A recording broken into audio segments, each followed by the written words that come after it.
એક તરફ રાજ્યમાં મહાનગરપાલિકાની ચૂંટણી પ્રક્રિયા પૂર્ણ થઈ ચૂકી છે, ત્યારે મુખ્યમંત્રીએ કોરોના પર વિજય મેળવ્યો છે.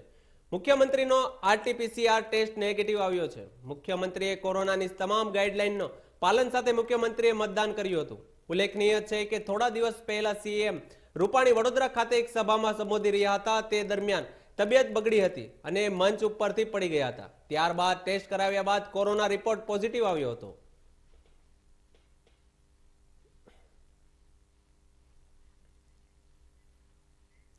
છ મહાનગરપાલિકાની ચૂંટણીનું મતદાન યોજાયું હતું, ત્યારે ગૃહમંત્રી અમિત શાહ નારાયણપુરા મત વિસ્તાર ખાતે સહપરિવાર સાથે મતદાન કર્યું હતું અને તે સિવાય અમદાવાદના ધારાસભ્યો પણ મતદાન કર્યું હતું. આ વખતે ગુજરાતમાં સ્થાનિક સ્વરાજની ચૂંટણીનો વિધાનસભાની ચૂંટણી જેવો માહોલ જોવા મળ્યો હતો. ત્યારે પરિણામો શું આવશે તેના પર પણ ચોક્કસ લોકોની નજર રહેશે.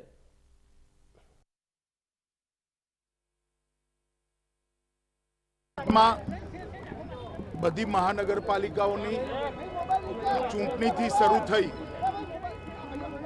જિલ્લા પંચાયત તાલુકા પંચાયતની ચૂંટણીઓ સુધી સ્થાનિક સ્વરાજની બધી સંસ્થાઓની ચૂંટણીના આજે શ્રી ગણેશ થયા છે.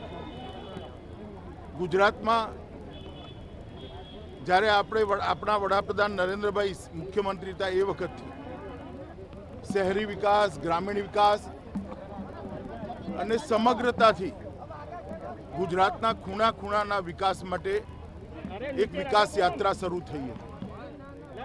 ચાહે જંગલોનો ક્ષેત્ર હોય, ચાહે પહાડી વિસ્તાર હોય, ચાહે સાગર કિનારો હોય, ચાહે શહેર હોય, ગામ હોય, દરેક જગ્યાએ સર્વસમાવેશી સર્વસ્પર્શીય વિકાસ થાય એની શરૂઆત થઈ અને એ યાત્રા આજે સમગ્ર ભારત માટે અનુકરણીય યાત્રા બની છે અને ભારતમાંથી અનેક રાજ્યો એ દિશામાં સંપૂર્ણ વિકાસની પ્રેરણા લઈ આગળ વધ્યા છે.